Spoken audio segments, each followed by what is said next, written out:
Hi, everyone, and welcome to Fierce Conversations with Toby. I'm Toby Dorr, and today I'm so excited to talk to Kimberly Braun. She has an amazing story that you're going to just be captivated by. Welcome, Kimberly. Thanks for having me, Toby. I'm really excited for our conversation. I am too. I'm looking forward to it. So you have such a wild story. I just can't wait to dig into it. But before we start, can you tell me what your favorite color is and why? Oh, that's the hardest questions. That's a philosophy question. I'll be like, no. I would say purple. I was going to guess that. There's something about the experience that when I'm wearing purple, I feel my energy bigger. Everything. Oh, really? And I love, I love seeing purples and wearing purples. So it's that simple. I love that. And I do think the clothes you wear make you feel a different way. The certain styles or certain outfits or certain colors. I think that's interesting. I think it's true. And I'm beginning to tend that as I age. I always be in workout shorts and yoga pants. And I'm like, do I feel really happy only wearing those clothes? When I was working from home through the pandemic, I got dressed every day like I would if I was going into work because, I just don't do the same kind of work when I'm wearing my pajamas, for example. So that's interesting. Yes. So tell me about the hardest decision you've ever had to make. I think the hardest decision I had to make, and I have to hold it in context, because when we know something is right, in a way it's not hard because we can't not do it. Right. That's right. It's not hard from our commitment to the answer. But I would say the hardest was when I knew I was meant to join the monastery, and I stood there with my dad at the Greyhound bus. Oh. I was leaving. It was hard for me to even get to move my feet. Wow. And I was 100% clear I was meant to go. I knew what it meant. It was a dramatic lifestyle change that would mean instead of being in each other's lives, we would only have moments of enjoying life together. Right. And how old were you when you did that, when you made that decision? 24 years old. 24. So that's still young. And you were a nun, is that correct? Yes. And I grew up Catholic and I was really familiar with nuns, but some types of nuns, they really don't.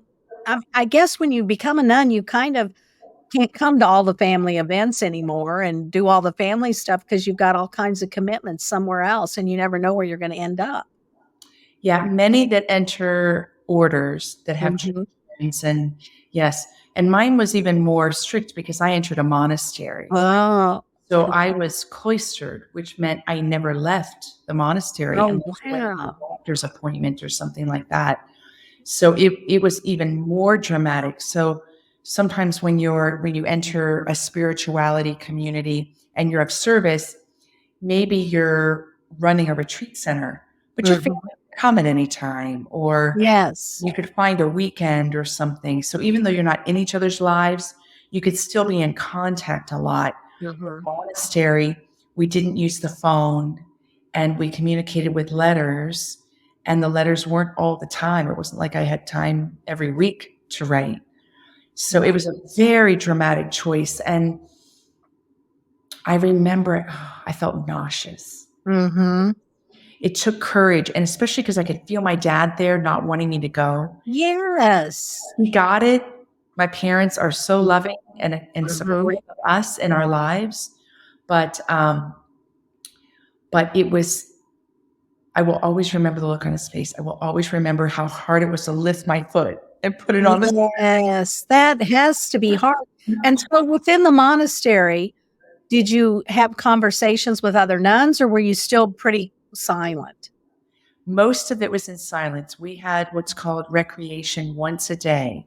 Mm-hmm. And then there were moments like you could talk with the leader of the community. Like if something came up, you could knock on her door Mm-hmm. and ask for some time to talk. But generally, we were living in silence. Wow. It was really rich because you're living in an environment where the sounds you're involved in are all chant, Mm-hmm. prayer, and nature. Oh, yeah. I think over time how that worked with your body, like it worked with I my can body. imagine. Yeah. I think that's really interesting, and I spent time in prison, so I was removed from my family, but it definitely was not quiet. And I would have liked it to have been much quieter than it was, but think I may have still felt kind of the same seclusion because you're by yourself, you're just alone with your thoughts and with your um you have a very small circle, and I found there was a lot of power in that, actually. That's Mhm. so interesting. Yeah, there is. There is. I mean, you discovered so many things about yourself in the Mhm. containment. The word Yes. in some spiritual traditions, there is a strong belief that we are meant to have containment so Mhm. grow, that it's within that could be external, that could be internal. With many traditions, it comes through practices, right? Mhm. Yes. Meditation practice or having certain presence practices that we put in place during the day. And in a way that's kind of forcing us from being all over the place Mhm. to being right here, right now. Right. I think there's some beauty in that. And how long were you in the monastery? 10.5 years. 10.5 years. And then there came a point where you decided you needed to leave. And I imagine that was a pretty difficult decision too. Tell me a little bit about that. Wow. Well, just so you and your listeners know, in my third book that's already written, not published, so the Mhm. second book is what came out with Grace Point Uh-huh. when I met you. Uh, the third book actually tells the story in great depth and Ah. very simply, I had an inner illumination. I was in my little hermitage. Mhm. It was August of the year 2000. And I had this whoosh. And there was a non-verbal knowing Mhm. of something, not of leaving, but of something. Mhm. And that in that knowing, I know this sounds very amorphous, but in that inner illumination that happened, I was washed of my vows. Oh. Because when we make commitments like that, I think we Mhm. feel the energy of the Yes. commitment that we make. All of a sudden it was gone. I was walking around in my heaven. I'm like, oh my God, I'm not in vows anymore. Wow. What I can describe is that my inner vow, which has always been strong since I was little, and the external vow, the Carmelites, were like this for a long, long time. And I thought that was going to be for life because I said it was going to be for life. Yes. Uh-huh. The community did. All of a sudden, without me knowing, the inner vow was clear as day, and the external vow didn't exist anymore. They weren't like that anymore.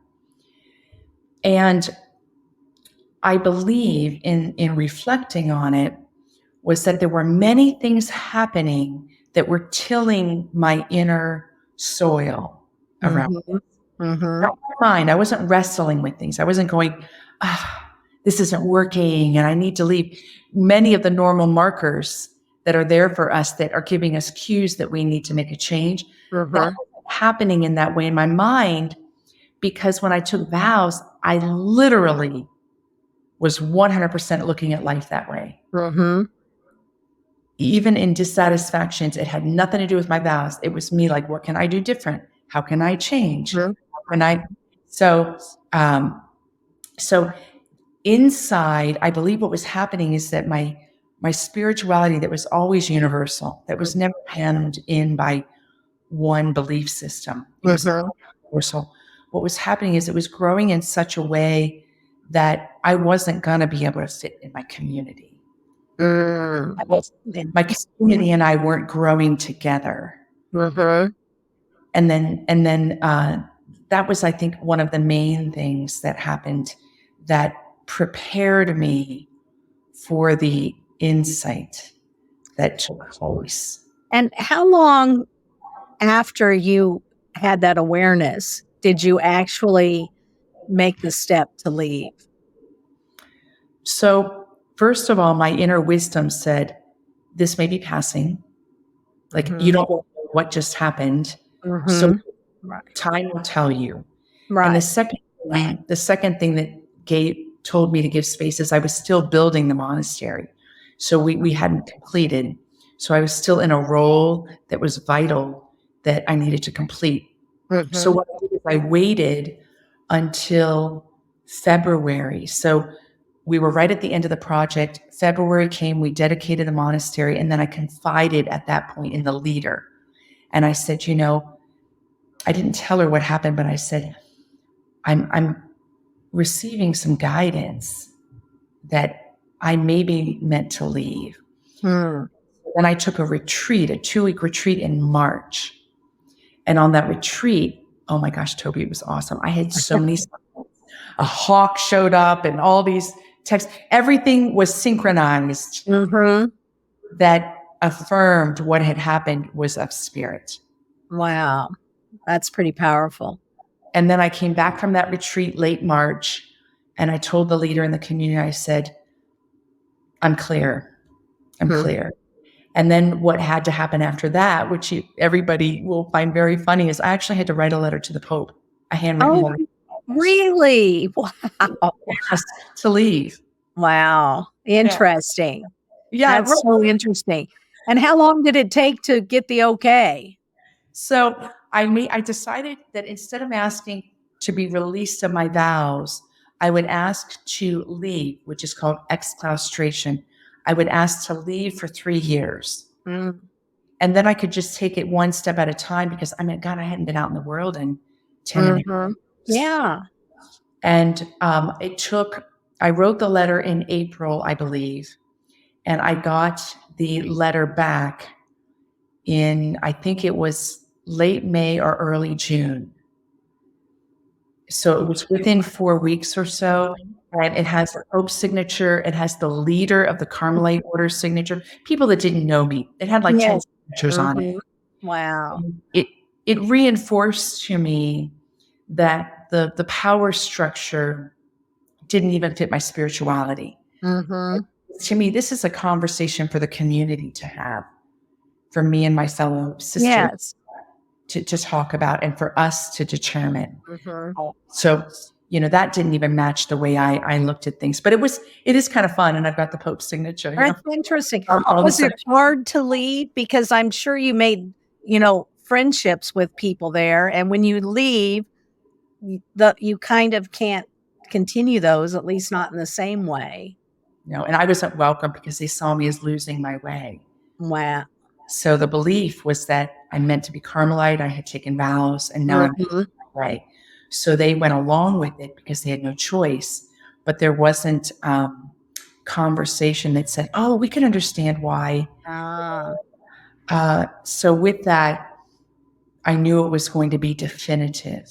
And I would say that I was so clear of the next step, and there were so many signs that gave me joy, that the challenge was less challenging than entering a monastery. Oh, wow. That's interesting. Right? That's really interesting. And what was it like to go back and be a part of your family again? Because I found I was in prison for 27 months. I couldn't just come back and pick up where you left off because life went on and people grew in different ways. And it was difficult fitting back in, I found. How about you? Yeah, it was, in some ways no, and in some ways yes. On the no level is my family's very loving. So everyone was really gracious about me visiting, like I stayed with my sister, and, I did things with my dad and my mom and my brother. And so in ways there was this, I went the extra mile to, come to all the family gatherings and reach out and initiate. And they were also very welcoming. They welcomed me with open arms. But the way it was hard is life had changed dramatically. And we had gone through a big divorce. Wow. So our entire family anchoring was completely different. When I had entered, we were one family. When I left, we were loving individuals that were family, but everybody operated in different states and in different ways. So it was really challenging emotionally because I didn't know where I fit in. I didn't know where I belonged. Even though everyone was loving and so kind to me, I didn't know how to go about things. And Toby, when I entered, cell phones and computers weren't part of the society. Oh, yeah. Yeah. But when I left, the world was cell phone computer. So there were all these new ways that people related that I was completely clueless. Yeah. Yeah, it was a major transition.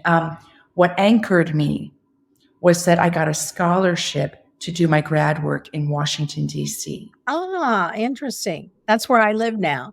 So I live in the DMV, but I'm in Northern Virginia. So yeah, there's a lot going on around here. That's for sure. Oh, word, right. And the university I said yes to was an international university for ministry, and it was Roman Catholic, but it was very progressive, and it was part of a consortium with American and Howard and Catholic and all the other ones.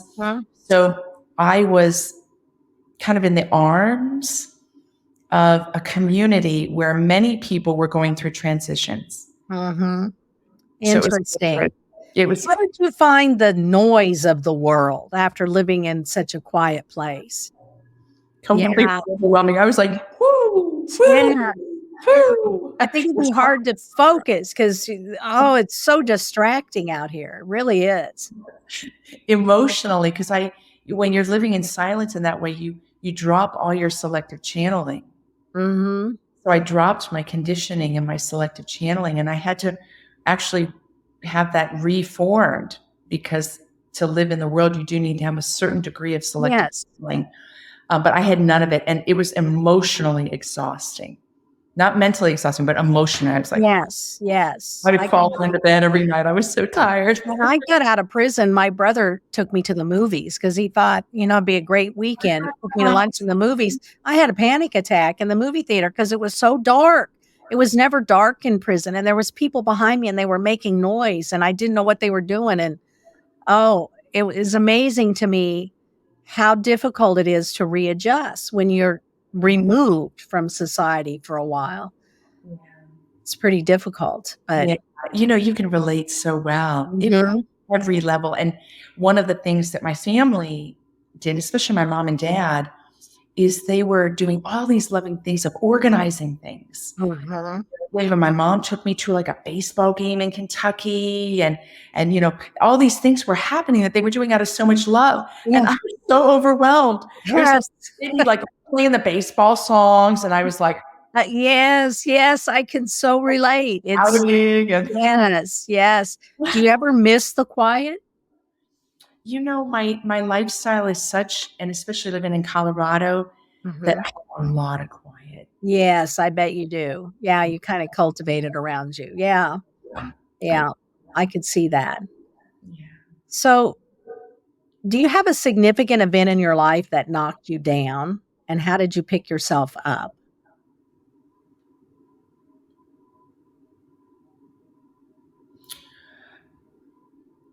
In my late teens, and through things that we all need healing, and through things I need to heal, I developed a real doubt around my self-worth and around, even though my life was filled with mystical experiences and loving affirmations from the divine. And, I was within that embrace. I went through a 2.5-year period that was very, very, very dark, where I doubted my life was good.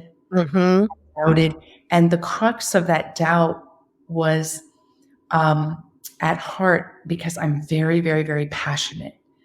I'm very enthusiastic. I'm an Aries. I have a lot of fire. I have a lot of drive, but I'm very sensitive and loving.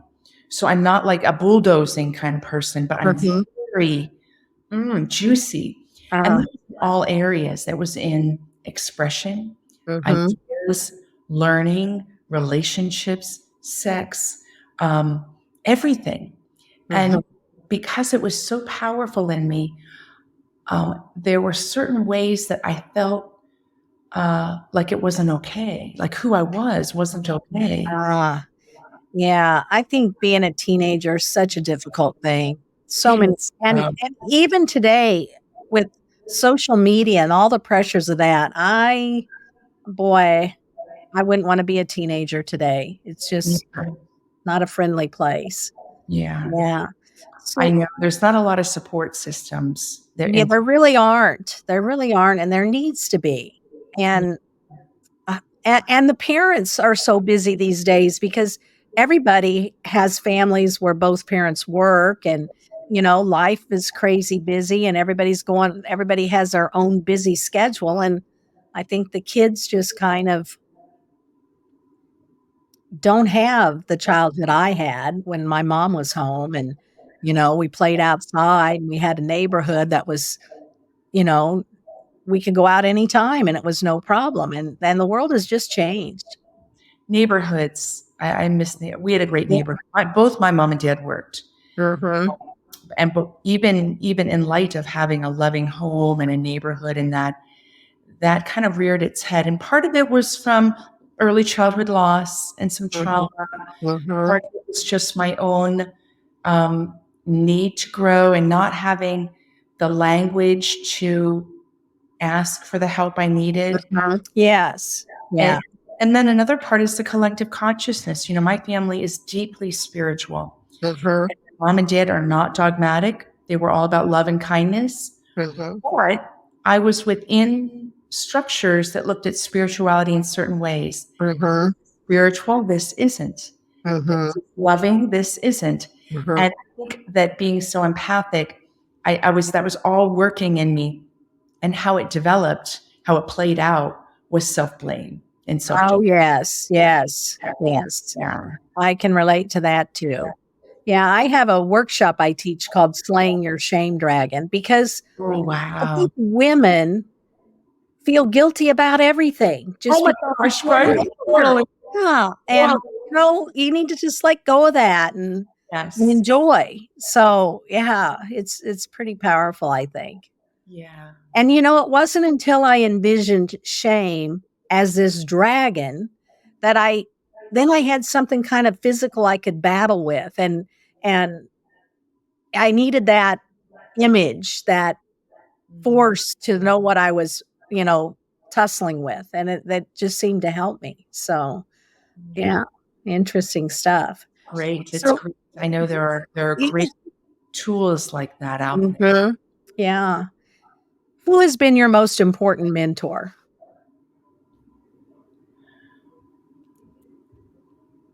The reason it's a difficult question is that my path has been so open to everybody being my teacher. Mhm. I can be in a supermarket and be inspired by the person who's bagging food. Mhm. That moment are a mentor to me. I can listen to somebody that's got spiritual wisdom and they can be a mentor to me. Mhm. I can witness the courage of my family members or my friends and they can be a mentor. And I would say that um, and this is where I count a blessing, is that I truly find that the presence of spirit in life has been my mentor and that I've taken that seriously. Mhm. Yeah, that's pretty powerful. Yeah. Yeah. And the blessing to take it seriously, the blessing to be willing to say, if that's so, wow, then what does this mean? Uh-huh. Look at Yeah. that. And you're putting together a seminar. So tell us a little bit about your seminar and when it's going to be and what kind of people should be attending and all that. Absolutely. So, yes, I am very excited. And for everyone listening, Toby is one of our contributors, which I'm very excited about. Yes, I'm excited about that too. So this summit runs from January 5th through the 7th. It's an online summit. Some will be pre-recorded, some will be live. There'll be breakout groups, there'll be experiential things, there'll be wisdom sharing, and the topic is discovering self. So, in the broadest take on that, this applies to every human being because every human being is called to discover who they are in life. Mm-hmm. And they are called to discover even what it means. What is self? What is it? Who am I? How do I live it? And all of that. So, in the broad sense of that, this is a great seminar. This is a great summit for everybody. Dialing down in it, I have chosen people that I consider to be very powerful insight contributors who have engaged the process of self-discovery and have found what has been very helpful in their own lives through their experience, through methods, through awakenings, and they specifically come at it from very different angles. We've got people that identify as spiritual teachers. We've got people who identify as personality development. We've got people who identify as inspirational voices, healing of trauma and the awakening process. And they all come from very different backgrounds. So the storytelling and the tools that everyone will gain and the inspiration is going to be very unique and multifaceted. Yeah, So I love it. I'm really looking forward to it. I just can't wait. So I think it's kind of exciting. And we will put in the show notes a link so that if someone's interested in registering for your summit, that they'll be able to do so. I would love that. I Yeah. would so much. And get your friends together. Even choose like maybe on one of the nights to make it a night thing with some girlfriends. Oh, yes, that'd be fun. And I know I've got friends in Colorado that are organizing how they Mhm. gather together for parts of the summit. And you can do that and then have your own, when we break out in groups and rooms, you can do it right with people right in your own house. Oh, yeah, that's interesting. That would be a lot of fun. Yeah, I'm really looking forward to it. And what's the name of your summit? You might have said it, but let's say it again. Yeah, Discovering Self. Discovering Self. Yes, that's going to be exciting. On my website, you can take a look at Toby's information there. You can take a look at all the other speakers. Everyone's bios and pictures are up there and their website links. So you can know everybody ahead of time. And your website, we're going to put it in the show notes, but it's just your name, KimberlyBraun.com, correct? KimberlyBraun.com. Yeah, excellent. Excellent. So, was there ever a time you really felt imprisoned, and what did you do to liberate yourself? Thank you. And that I'm sure that's such a vital question to the work that you do in the world. Yes. Yes. Yes. So there were moments when I was in vows. So I made a commitment, and my belief was that because I made these commitment through these forms, these vows, that the divine was always working through my order. And in my own growth process, there were moments, and I know we can all relate to this, because all our structures have limitations, all of them. PTA, social clubs, politics, everything's got limitations that we say yes to. And we always have to navigate where we gave our assent. Well, within vows, as a young, zealous religious, I didn't know sometimes how to navigate when I was being asked to accept something that I didn't believe in. Ah, yes. And for many, many years, I was never in that position. No one was asking me to accept anything. I was living in silence. I was living a lifestyle I loved, and nobody asked me for my opinion, my thoughts, my assent. So I was graciously out of the conversation, which I really loved. But then as I grew in the order, more responsibility was given to me. I was called into more part of leadership. I was part of our council. I was never the leader, but I was in council. And I didn't know how to navigate the tradition that the leader in the community is the voice, is the decision maker, is the this. And oftentimes it didn't matter, but there were moments when it mattered. Yeah. And I didn't know, well, am I being unfaithful to my vows? Am I not seeing the divine working here? How do I deal with this tension? How do I deal with it? kind of have a little tug that tells you, no, this isn't quite right. And how do you resolve that within yourself? That would be Solve it. And how do you not feel that you're compromising your own, responsibility for yourself? Mhm. We can always be acting of integrity, but when we give our assent to something, we're giving our responsibility into the structure. How do you maintain enough personal responsibility so that you're always giving your word when you want to give your word, Yes. doing your actions and we're always in that. Every Mhm. relationship has that. So I know it's not unique to any of us. Yes. That became a big tension for me because there were numerous instances when I was like, no, I don't Mhm. do that. That's not okay. Well, and you took a vow of obedience, and so you Oh, kinda got it so many things to struggle with there. I could see how that would be, something that took a conscious effort to work through.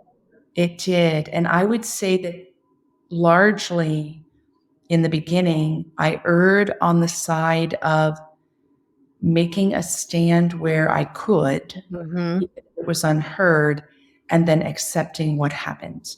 Yes. And usually what happened is change didn't happen, and then I just simply would go along with whatever the decision was. Right.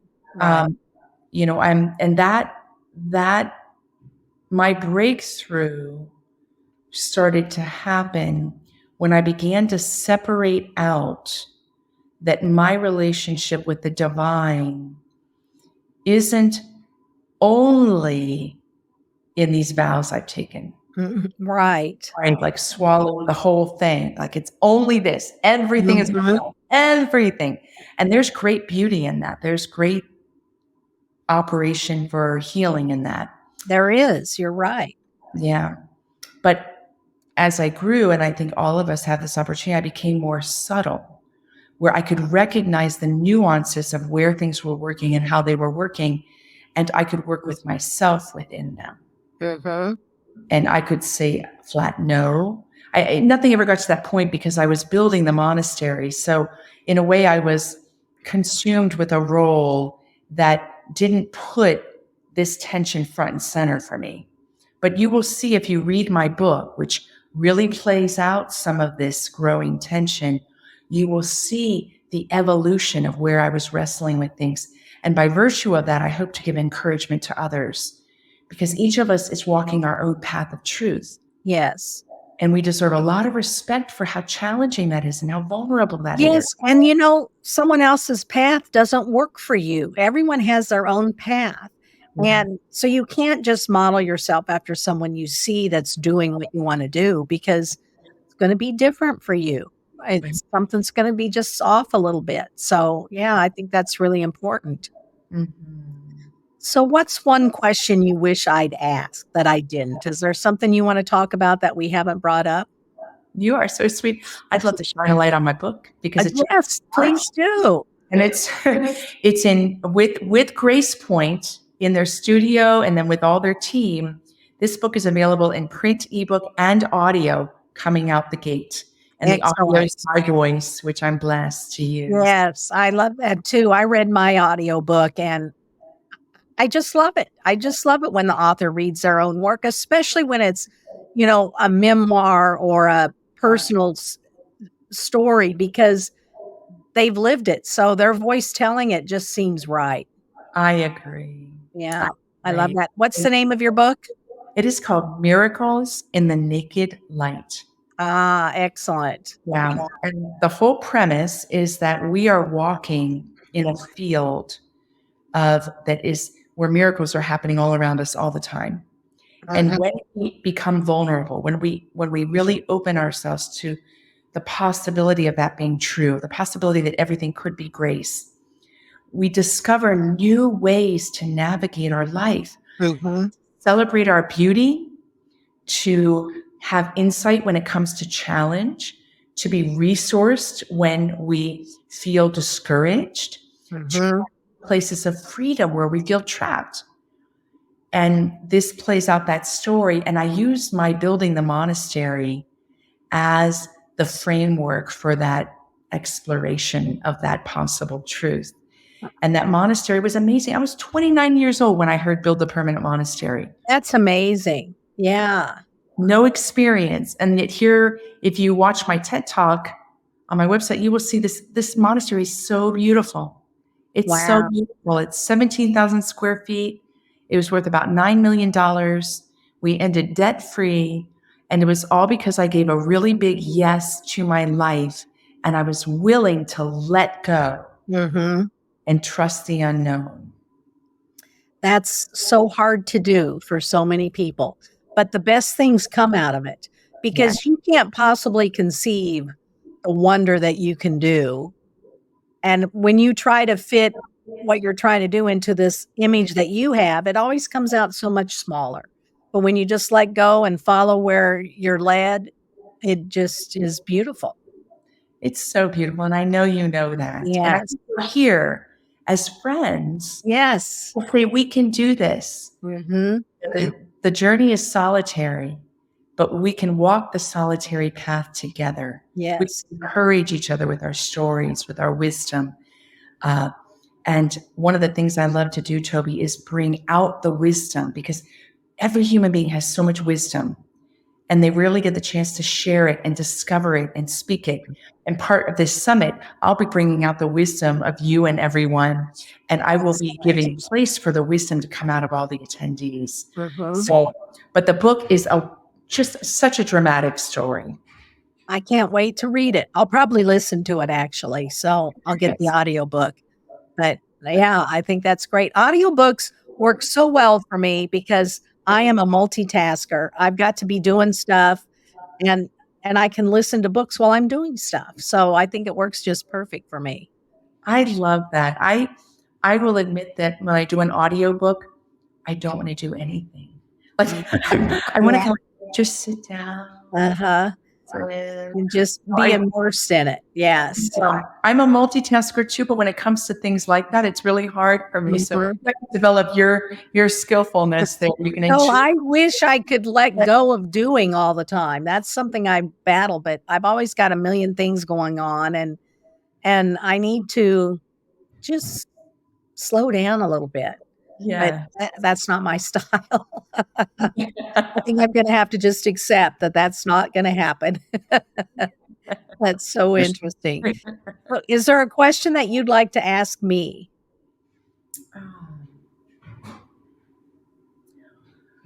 What is alive within you right now that is giving you new joy, whether it be an insight, an experience, or some miracle? You know, I since I had this experience on suicide watch when I was in prison, and I really felt the presence of God, and I felt him telling me that I was gonna survive this because at that particular point, I didn't think I would, and that he was gonna use my story to change the lives of women. And so I was like, "Okay, let's do it." And to this day, that's what drives me. And the funny thing is, I never know what door's gonna open, but when it opens, I go. I don't question, I just go through it because I know I'm being led and that there's a purpose. And I have this passion for helping women who are struggling, who are in prison or in a battered women's shelter or struggling with addiction or domestic abuse or whatever, or just the the struggles of living today and being a woman and trying to have a career and raise a family and be everything to everyone and never taking time for themselves. And I'm just so passionate about reaching out to those women and giving them a light, showing them a path that they can get through this and that it's okay to focus on themselves, that they're worthy of their own time. And I just, you know, the other day somebody said, "Well, what are you going to do? There's all these things you're working on." I said, "I'm going to keep working on them." They said, "Well, what about this?" I said, "Nope, I'm working on these." And, I don't intend to stop. And I don't see a retirement in my future, although I'm old enough to be retired and I kind of am, but I'm just still working on all my own stuff. And and I'll work on it until I can't possibly physically do it anymore. But I just feel so called and so purposeful. And I'm so aware today, and I listen, and I'm aware of what's going on around me. And I always said that when I was in prison, the verse that was the strongest for me out of the Bible was the still small voice. Because I think my whole life I was listening for this big, ta-da, here I am. This is what you need to do. And it's not, at least for me, it's not that. It's this little tiny whisper, this little tiny nudge. And if I'm not aware, I'll miss it. And so I'm constantly aware of what's around me and what it might be telling me and what direction I might be being pushed. And it's just so beautiful. And I just love life. Oh, thank you for sharing. Thank you. Welcome. Today.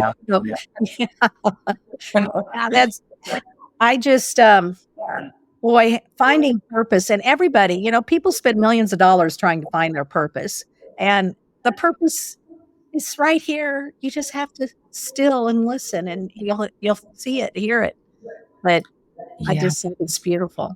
It does, and it brings out how much we can trust ourselves. Yes. I truly trust. There's that great passage in the Hebrew text of Elijah.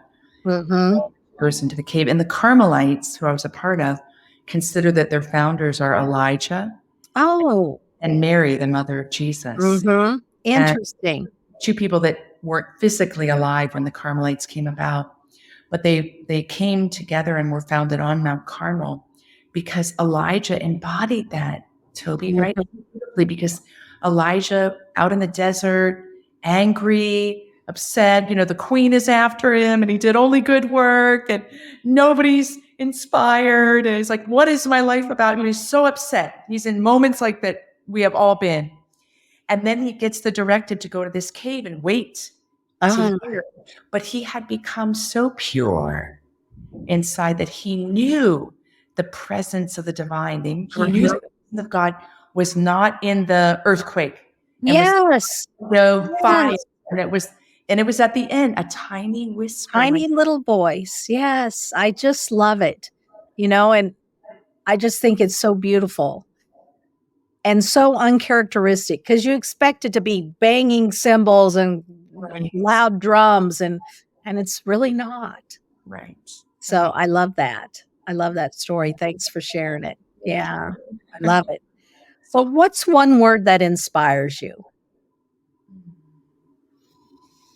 Wow, you ask these wonderful questions. Just so you know, I'm like a shapeshifter, so don't hold me to it tomorrow. Okay. Yes.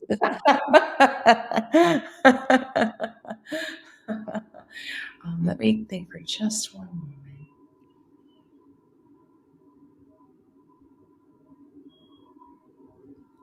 Caritas. Right now, caritas. And caritas from the Latin is a word that is the fullness of charity, compassion, and love. I love that. In a world, caritas. And it makes me just so happy to say the word caritas. Yeah, I like that word too. It sounds like a fun word to say. I love it. Well, Kimberly, thank you so much for joining us today on Fierce Conversations with Toby. And I can't wait to attend your summit. I'm looking forward to it. So thank you so much for being with us today. Thank you. Thank you. You're welcome. Thank you for joining me on Fierce Conversations with Toby. Your support and listening means so much to me, and I hope today's conversation with Kimberly makes a difference in your world. If you would like to support this podcast, there are many ways to do so.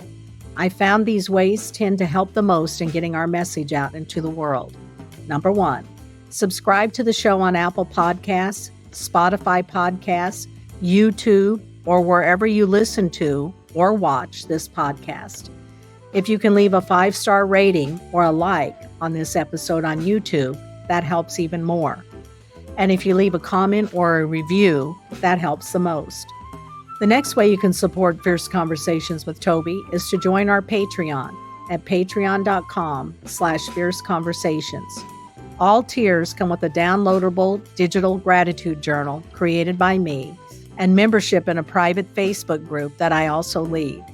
Most importantly, 10% of all proceeds from your donation will go directly to donating my workbooks to women in prison. Finally, sharing the link to this show with your friends, family, and anyone who wants to listen is appreciated more than I can say. Thank you again for joining me today and supporting this show by listening to it and in whatever other way you can. Fierce Conversations is created and hosted by me, Toby Dorr. Production by Number 3 Productions. The theme song that you're hearing now, Groovin', was composed and arranged by Lisa Plass. Lisa also plays the flute for the theme, with Carolyn Parody on piano and Tony Ventura on bass. Find out more at tobydor.com. This is Fierce Conversations with Toby. Escape your prison.